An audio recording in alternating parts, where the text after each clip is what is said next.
তেওঁ কেনেকৈ ন্যায় দিব মোক কথাটো বুজাই দিয়কচোন। আপোনালোকে তেওঁ কিয় নুসুধিলে? কোনোবা চৰকাৰে ন্যায় দিয়ে নেকি? ন্যায় কোনে দিয়ে? ন্যায়টো আমিতো দিলোৱে, আমিতো কোৰ্টত চাৰ্জশ্বিট দিয়ে দিলোঁ। চৰকাৰে চাৰ্জশ্বিট দিব পাৰে না। চৰকাৰৰ ন্যায় দিয়াত চৰকাৰৰ দায়িত্ব আমিতো পালন কৰিলোঁ।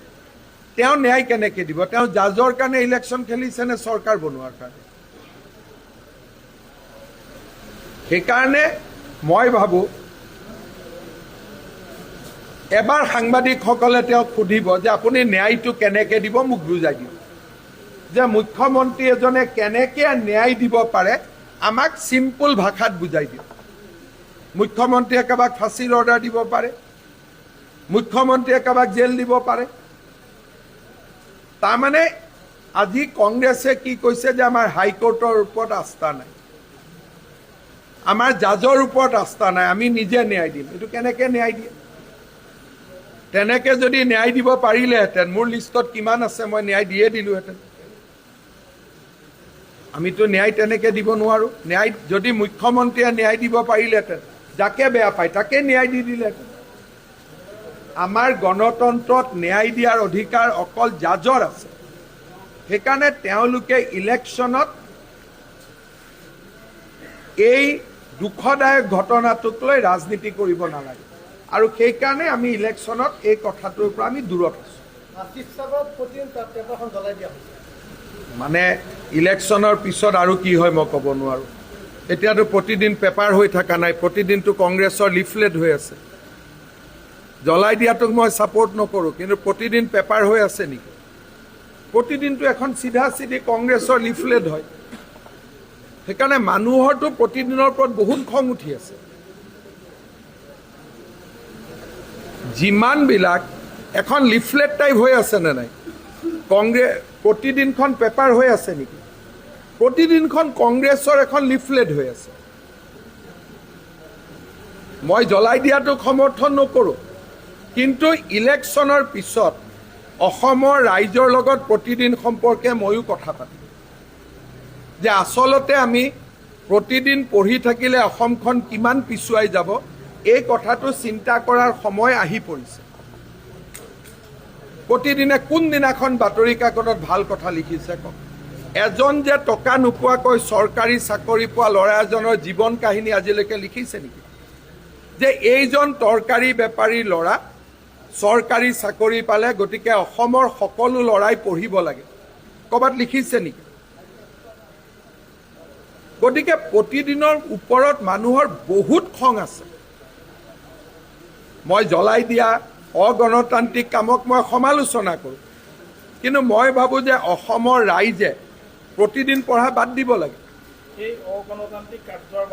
মই একো ব্যৱস্থা নলওঁ, কাৰণ এতিয়া মই প্ৰাৰ্থী এজন, আৰু প্ৰতিদিন জ্বলাই দিব পাৰে, প্ৰতিদিন কিবা কৰিব পাৰে। আৰক্ষীত প্ৰতিদিনে কেছ দিয়ক, প্ৰতিদিনৰ যি ক'ব লগা আছে প্ৰতিদিনে গৈ কওক, কিন্তু চিম্পেথি লোৱাৰ সময় প্ৰতিদিনৰ পাৰ হৈ গ'ল। অসমৰ মানুহে প্ৰতিদিনৰ প্ৰতি এক বিন্দু অসমৰ মানুহৰ সহানুভূতি নাই। এতিয়া কালি আকৌ জঁপিয়াব ষ্টুডিঅ'ত মোৰ কথা কৈ পেলাই, কিন্তু মোৰ কোনো আপত্তি নাই, কাৰণ প্ৰতিদিনৰ লগত যুঁজ কৰিয়ে মই ৰাজনীতি কৰিছোঁ আৰু মই কৰি থাকিম। কাৰণ প্ৰতিদিনৰ পেপাৰৰ যিটো সাংবাদিকতা অসমৰ স্বাৰ্থৰ বিৰুদ্ধে। এইটো অসমৰ আজি শিৱসাগৰত কিয় বেয়া পালে? তাৰমানে এজন কেণ্ডিডেটক গালি গালাজ কৰি লিখিছিলে। পেপাৰে এজন কেণ্ডিডেটক গালি গালাজ কৰে নেকি কওকচোন? পেপাৰে কোনোবা প্ৰাৰ্থীক সমৰ্থন কৰে নেকি? নিশ্চয় কোনোবা এজন কেণ্ডিডেটৰ কথা বেয়াকৈ লিখিছিলে। কেনেকৈ লিখিব বেয়াকৈ? তেওঁলোক পেপাৰ যদি সকলোৰে কথা সমানে লিখিব লাগিবনে নাই? আজি মোৰতো শ্ৰাদ্ধই উঠাই থাকে ৰাতিয়ে দিনে, আৰু এতিয়া মোক প্ৰশ্ন সুধি মোৰ পৰা কি চিম্পেথি পাব? ৰাতিয়ে দিনে মোৰ শ্ৰাদ্ধ উঠাই নাথাকে জানো? মোৰ দেউতা, মা, ল'ৰা ছোৱালী কাকোৱেতো এৰি দিয়া নাই। দিছে নেকি কাৰোবাক এৰি? সেইকাৰণে কিবা আছে পুলিচত কেছ দিয়ক, ইলেকশ্যন কমিশ্যনে চাব। আজিতো আমাৰ চোৱা দায়িত্বও নহয়। পাকিস্তানত যদি আহে, আপুনি কওক যে পাকিস্তানত যদি আহে কি কি হ'ব? অসমততো নাহে।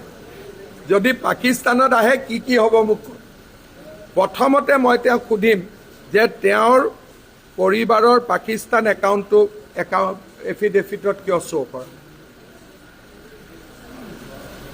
পাকিস্তানৰতো দৰমহা লৈছিলে, আমাৰ হাততে প্ৰমাণ আছে, সেই একাউণ্টটো কিয় শ্ব' কৰা নাই? ক্ল'জ হ'লেওতো শ্ব' কৰিব লাগিছিল একাউণ্ট। গতিকে প্ৰশ্ন আহিব যে পাকিস্তানৰ একাউণ্টটো এফিডেভিটত কিয় দেখুওৱা নাই? আপোনালোকেতো নুসুধে এইবিলাক কথা, গতিকে ময়ে আইডিয়া দি দিছোঁ, সোধে যদি সুধিব। ক'ত? মই কিয় দিব লাগে ভাই? মই প্ৰেছ কনফাৰেঞ্চ কৰি দিছিলোঁ, আৰু কিয় দিব লাগে? আমিতো কৈছোঁ যে কাৰো নমিনেশ্যন কেঞ্চেল যোৱাটো নিবিচাৰোঁ। সেইকাৰণে আপোনালোকেতো প্ৰশ্নটো সোধা নাই যে পাকিস্তানৰ একাউণ্টটো ক'ত গ'ল বুলি। আপুনি প্ৰতিদিনৰ হয়নে নহয়? নিজক কিয় ইমান এক্সপ'জ কৰে ভাই? এটাতো এক্সপ'জৰ লিমিট ৰাখক। সেইকাৰণে মানুহৰ খং উঠে। আৰু মোৰতো সাংবাদিক মেলতেলত আপোনালোক নাহিলে মই ভাল পাওঁ, মিছামিছি যুঁজ বাগৰ কৰি থাকিব মোৰো ভাল নালাগে।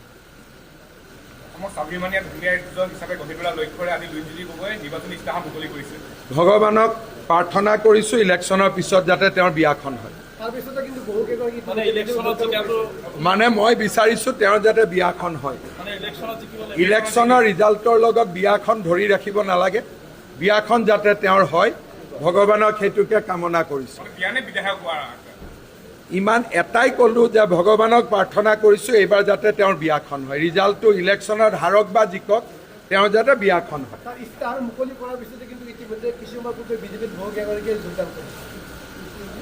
আপোনালোকে বুজি পোৱা নাই, অলপ প্ৰতিদিনক বুজি পাব সময় লাগিব।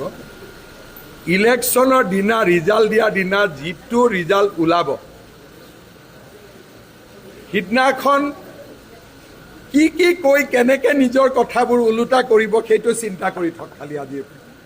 অভাৱনীয় ৰিজাল্ট হ'ব, নাভাবা ৰিজাল্ট হ'ব। মই বহুত দিন ৰাজনীতি কৰিলোঁ। আশীৰ্বাদ যাত্ৰাৰ সময়ত মই মানুহক দেখিছোঁ, এইবাৰ ইলেকশ্যনটো মানুহে নিজেই লৈ লৈছে যে আমি জিকাম, আমাক ক'ব নালাগে।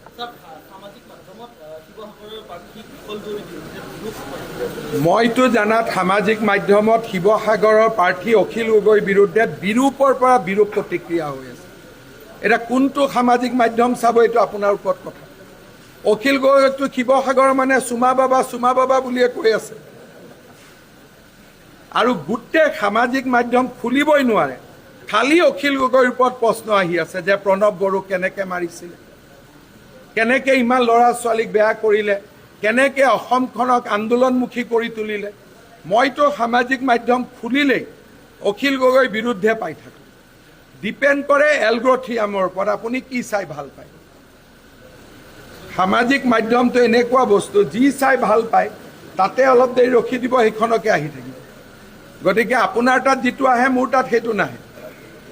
মোৰ তাততো এটাই আহি আছে যে কুশল দুৱৰী নহ'লে প্ৰদীপ হাজৰিকাক এইবাৰ আমি জিকামেই, আৰু চুমা বাবাক এইবাৰ আমি শিৱসাগৰৰ পৰা বিদায় দিম, এইটোহে মই পাই আছোঁ।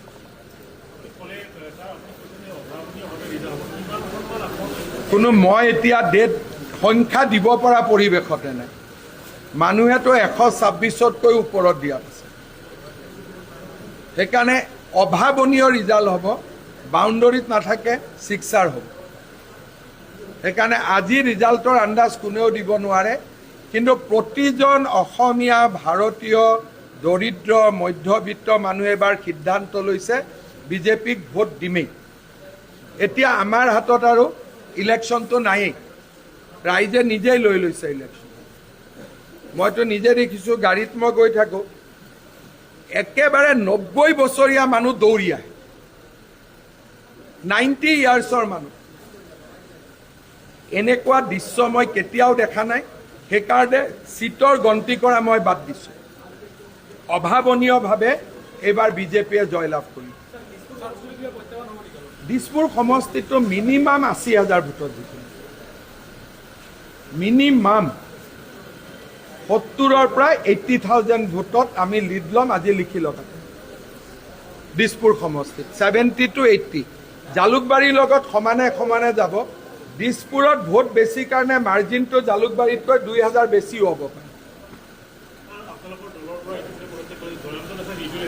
তেওঁতো এইটো তেওঁ ছেকেণ্ড পদত্যাগ, আগতেও তেওঁ এবাৰ এজিপিত গৈছিলে, এইটো তেওঁ ছেকেণ্ড পদত্যাগ, আকৌ ঘূৰি আহিব, আমি আকৌ লৈ ল'ম, কি আছে। আমি বৰ্তমান অগ্নিকন্যাৰ লগত আমি কথা পাতি আছোঁ। যেতিয়া আমি বৰ্তমান সময়ত যোৰহাটৰ পৰা আহিছিলোঁ আৰু যোৰহাটৰ পৰা আহোঁতে যেতিয়া আমি দেখিছিলোঁ পথৰ অৱস্থা একেবাৰে দুৰৱস্থা, কাৰণ কোনো ইয়াত পথৰ সুব্যৱস্থা আচলতে ক'ব নাই বুলিয়ে ক'ব লাগিব, আৰু সাংঘাতিক চিহ্ন আমি এটাও দেখা নাপালোঁ। এই ক্ষেত্ৰত আপুনি কি ক'ব, আৰু যেতিয়া আপুনি বিধানসভাৰ সদস্য হিচাপে বিধানসভাত কি সমস্যাৰ উত্থাপন কৰিব মৰঙী সমষ্টিৰ ৰাইজৰ হকে? জীৱন এটা আগবাঢ়ি যাবলৈ হ'লে ৰাস্তা ঘাট পথবোৰ অতি দৰকাৰী, কাৰণ আমি সদায় ওলাইতো সেই ৰাস্তাই দিয়ে যাম। সেই ৰাস্তাত যদি বৰষুণ দিলে খোজকাঢ়িব নোৱাৰে, তেতিয়া সাধাৰণ ৰাইজৰ জীৱন আগবাঢ়ি যাবলৈ অসুবিধা হয়।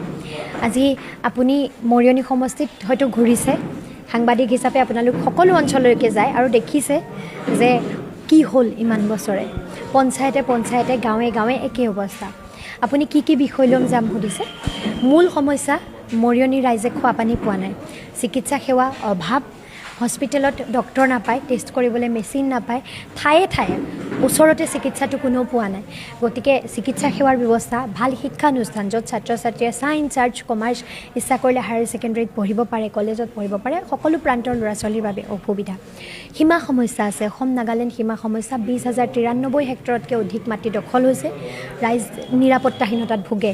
এই বিষয় আমি হাতী মানুহৰ সংঘাতক লৈ ৰাইজ নিৰাপত্তাহীনতাত ভোগে। বান গৰাখহনীয়াৰ সমস্যা আছে, মাটিৰ পট্টাৰ সমস্যা, শ্ৰমিকসকলৰ জীৱনৰ মানদণ্ড উন্নত হোৱা নাই, তেখেতসকলৰ দৈনিক মজুৰি বৃদ্ধিৰ প্ৰসংগবোৰে গুৰুত্বই নাই পোৱা। আজি জলাশয় এটা খনন কৰি বহু ৰাইজৰ জীৱন জীৱিকা ধ্বংস কৰিবলৈ লোৱা হৈছে। ইয়াৰ উপৰি যান জঁটৰ সমস্যা আছে, চহৰখনৰ কোনো পৰিকল্পিত চহৰ হৈ উঠা নাই। সমস্যা বুলি ক'লে মোৰ কৈ শেষেই নহ'ব। গতিকে যদি বিধায়িকাৰ ৰূপত যদি মৰিয়নিবাসীয়ে দেখে, এতিয়া মৰিয়নিখনত ৰাইজে নতুনত্ব কি পাব? হয়, প্ৰথম মই যিখিনি সমস্যাৰ কথা ক'লোঁ, এই সমস্যাখিনি সমাধানৰ বাবে যুঁজাটো প্ৰথম লক্ষ্য, কাৰণ পানী টুপি নাপালে বাকী উন্নয়নৰ প্ৰসংগবোৰ বৰ দূৰত থাকে। দ্বিতীয়, মৰিয়নি আছে কিবা গ্ৰেটাৰ কেইটা প্ৰকল্প আহিলে, বহুকেইটা কোটি টকীয়া প্ৰকল্প আহিলে, যে মোৰ বহু কাম আহিলে, কাৰ পকেটলৈ টকা গ'ল নাজানো, কিন্তু ৰাইজে খাবলৈ পোৱা নাই পানী। খোৱাৰ ভাগত যেতিয়া মানে আহোঁ 4:30-5 বজাৰ ভিতৰত যেতিয়া মানুহে পানীৰ বাবে লাইন পাতিবলগীয়া হয়, এটা কিন্তু বহুত ডাঙৰ সমস্যা। মৰিয়নি যি কিন্তু বাগান অঞ্চলবিলাকত যেতিয়া দেখোঁ 4:30-5 বজাতে পানীৰ বাবে লাইন পাতিবলগীয়া, এইটো এতিয়া 21 শতিকাত আচলতে আমি মৰুভূমিত পানীৰ অভাৱ বুলি ভাবিছিলোঁ। এতিয়া আমি দেখিছোঁ যে অসমৰ দৰে অঞ্চলত য'ত বৰষুণেই বেছি হৈ থাকে, তেনে এটা অঞ্চলত ৰাইজে কুঁৱাৰ মানে এইটো খাবৰ যোগ্য পানীটো নহয়, জীৱ জন্তুৰ বাবেও যোগ্য নহয়, আমি গেলা নৰ্দমাৰ পানী তুলি খাই থাকিব লগা হৈছে। গতিকে আমাৰ দৰে এক অঞ্চলত এইটো সমস্যা বৰ ভয় লগা সমস্যা। মই যিটো পৰিৱেশ দেখি আহিছোঁ গাঁও অঞ্চলত, বাগান অঞ্চলত বিশেষকৈ, আমি সঁচাকৈ আগবাঢ়ি গৈছোঁ নে নাই। আজিৰ সময়ত ডিজিটেলাইজেশ্যন, ক'ডিং, আমি আৰ্টিফিচিয়েল ইণ্টেলিজেঞ্চৰ কথা পতাৰ সময়ত আমি খোৱা পানীৰ সমস্যাৰ কথা পাতি থাকিব লগা হৈছে। সেইটোৱেই বৰ দুৰ্ভাগ্যজনক কথা। দ্বিতীয়তে আপুনি কৈছিল কি কৰিম নহয়, কি কৰিম, আমি মৰিয়নিবাসী ৰাইজ কিদৰে অৰ্থনৈতিক স্বাৱলম্বী সমস্যাখিনিৰ কথাটো ক'লোৱে, সমাধানৰ বাবে যুঁজিম। তাৰ উপৰিঞ্চি অৰ্থনৈতিক স্বাৱলম্বিতাৰ দিশটোত, স্বাস্থ্য আৰু শিক্ষাৰ দিশটোত কিদৰে আগবাঢ়ি যাব। আমাক এখন চিকিৎসালয় লাগে য'ত পৰ্যাপ্ত পৰিমাণে চিকিৎসক, দৰৱ, ফেচিলিটিছ পোৱা যায়, টেষ্ট কৰিবলৈ মেচিনছ পোৱা যায়। তাৰোপৰি পঞ্চায়ত ৱাইজত সকলো ৰাইজৰ সুবিধা হোৱাকৈ আমাৰ যিসমূহ চিকিৎসা কেন্দ্ৰ আছে আৰু লাগিব। এতিয়া কি হৈছে, ক'ৰবাৰ পৰা আনি ক'ৰবাত দি দিয়া হৈছে, কিন্তু ইমান বছৰ কাৰ্যকালত আচলতে প্ৰত্যেকটো অঞ্চলতেই থাকিব লাগিছিলে, হয়নে নহয়? প্ৰত্যেকটো ঠাইতে থাকিব লাগিছিলে, ৰাইজে ওচৰতে পাব লাগিছিল, সেইটো হৈ উঠা নাই। দ্বিতীয়তে শিক্ষা ব্যৱস্থা, ছাত্ৰ ছাত্ৰী প্ৰত্যেকটো প্ৰান্তৰ ল'ৰা ছোৱালীয়ে পঢ়িবৰ কাৰণে ইচ্ছা কৰিলে ছায়েন্স আৰ্টছ কমাৰ্চ পঢ়িবলৈ সুবিধা নাই। স্কুল আছে, বিল্ডিং আছে, শিক্ষক নাই, ক'ৰবাততো স্কুলকেইখনৰো অৱস্থা বেয়া। এই কথাবোৰ দৰকাৰী। তাৰোপৰি আমি তাৰ বাবে মাত মাতিম সীমা সমস্যা সমাধান। আমি দুটা সপোনৰ প্ৰজেক্টৰ কথা আপোনালোকক কওঁ, বহু দীঘলীয়াকৈ নকওঁ। দুটা প্ৰজেক্ট, এটা গিবনক লৈ আমি এটা পৰ্যটন উদ্যোগ ক্ষেত্ৰ কৰিব বিচাৰোঁ, কাজিৰঙাৰ আচলতে আদৰ্শ লৈ, যে আমি অখিল গগৈদেৱে কিছু কাজিৰঙা অৰ্কিড পাৰ্কত কৰিছে, যে আমি জীপ চাফাৰী, এলিফেণ্ট চাফাৰী, সকলো ধৰণৰ সুবিধাৰে যাতে সংস্থাপনৰ বাবে, আৰু তাৰ সমান্তৰালকৈ আমি গমধৰ কোঁৱৰ ক্ষেত্ৰখনতো সেইদৰে এটা প্ৰজেক্ট আনিব বিচাৰোঁ। শিশুৱে যাতে তেখেতৰ বিষয়ে জানে, মিউজিয়াম হওক, ৰাইজ ফুট ব'ব পাৰে তালৈ। সমান্তৰালকৈ গাঁৱে গাঁৱে ক্ষুদ্ৰ উদ্যোগ, আমাৰ মহিলাসকল, যুৱক যুৱতীসকলে উপাৰ্জনৰ বাট পাবৰ বাবে খেতিৰ ওপৰত নিৰ্ভৰশীল, আমাৰ হস্তশিল্পৰ ওপৰত নিৰ্ভৰশীল হৈ আমি উদ্যোগ সৃষ্টি কৰিব বিচাৰোঁ। শেষত এটা প্ৰশ্ন সুধিছোঁ, আপোনাৰ গিবনখন যিখন আছে আমাৰ এটা মানে সম্পদ বুলি ক'ব লাগিব, কিন্তু গিবনৰ মাজেৰে যিটো ৰেল ক্ৰছিং গৈছে, তাৰ কাৰণে ফলৰ কিন্তু আপোনাৰ জন্মগতভাৱে বৃদ্ধি হোৱা নাই। এটা সমস্যা হিচাপে থিয় হৈ আছে, এই ক্ষেত্ৰত কিবা ক'ব নেকি? সেইটো চাওক, আমি সংৰক্ষিত এটা অঞ্চল অভয়াৰণ্য বুলি কওঁ, তাৰমানে তাৰ ভিতৰত থকা জীৱ জন্তুৰ প্ৰটেকশ্যনটো আমাৰ বাবে আটাইতকৈ প্ৰাইম ইম্পৰ্টেণ্ট হ'ব লাগে, হয়নে? প্ৰাইম ইম্পৰ্টেঞ্চৰ বস্তু হ'ব লাগে। গিবন ইলেক্ট্ৰিচিটিৰ ৰেলৰ লাইনত গিবন ইলেক্ট্ৰিচিটিত লাগি লাগি মৰি আছে, যাব লাগিছিল নে তাৰ ভিতৰত? তেওঁ জীৱ জন্তুৰ সুৰক্ষাটো আটাইতকৈ দৰকাৰী আছিলে, এই কথাটোক কিন্তু গুৰুত্ব দিয়া হোৱা নাই। সমান্তৰালভাৱে আচলতে সেই অঞ্চলটোক আগবঢ়াই নিবলৈ কোনো ধৰণৰ পদক্ষেপ লোৱা হোৱা নাই। আমি জীৱ জন্তু নহয়, আমাৰ বাবে সম্পদ বুলি ধৰিব নালাগিব জানো? গিবন আমাৰ বাবে এক সম্পদ, তাৰ সংৰক্ষণৰ ব্যৱস্থা, তাক আগবঢ়াই লৈ যোৱাৰ, সেই সম্পদৰ বৃদ্ধিৰ ব্যৱস্থা কৰাটো আমিতো মানুহ, জীৱশ্ৰেষ্ঠ, গতিকে জীৱশ্ৰেষ্ঠ হিচাপে সেইখিনি কামটো আমি কৰিব লাগিব। আৰু দেখিবলৈ পোৱা গৈছে যে বৰ্তমান সময়ত ডাঙৰ দুটা সমস্যা হৈ উঠিছে, যোনসমূহ পেট্ৰল ডিপু আছে সেই ডিপুসমূহত পেট্ৰল ডিজেলৰ অভাৱ আৰু ৰন্ধন গেছৰ বৰ্তমান সময়ত ব্যাপক নাটনি হৈছে, এই ক্ষেত্ৰত কি ক'ব? চাওক, এতিয়াতো E20 পেট্ৰল বুলি কওঁ নহয়, আমাক পেট্ৰলৰ কথা কোৱা হৈছিলে যে যেতিয়া E20 হ'ব, মই কেমেষ্ট্ৰিৰ ষ্টুডেণ্ট, যেতিয়া ইথানল ব্লেণ্ডিং হ'ব পেট্ৰলৰ দাম কমি যাব। আমি গম পালোঁ যে পেট্ৰলৰ দামটো কমাৰ পাছত অমিত শ্বাহ ডাঙৰীয়াৰ পুতেকৰহে বেছি লাভ হ'ল, ৰাইজৰ বাবে দামটো কমি নগ'ল। এই যে ব্যাপক সমস্যাৰ সৃষ্টি হৈছে, অভাৱ সৃষ্টি হৈছে, এই অভাৱ বা সমস্যাবোৰ কিয় হৈছে তাৰ উত্তৰটো কিন্তু আমি বুজি পাওঁ, চৰকাৰে দিব লাগিব কিয় হৈছে, এই স্কেয়াৰচিটিটো কিয় সৃষ্টি হৈছে। গতিকে এই স্কেয়াৰচিটিবোৰে মূল্য বৃদ্ধিত সহায় কৰে, হয়নে নহয়? সমান্তৰালভাৱে আন্তঃৰাষ্ট্ৰীয় কিছু সমস্যাৰ প্ৰসংগও আহিছে তাত।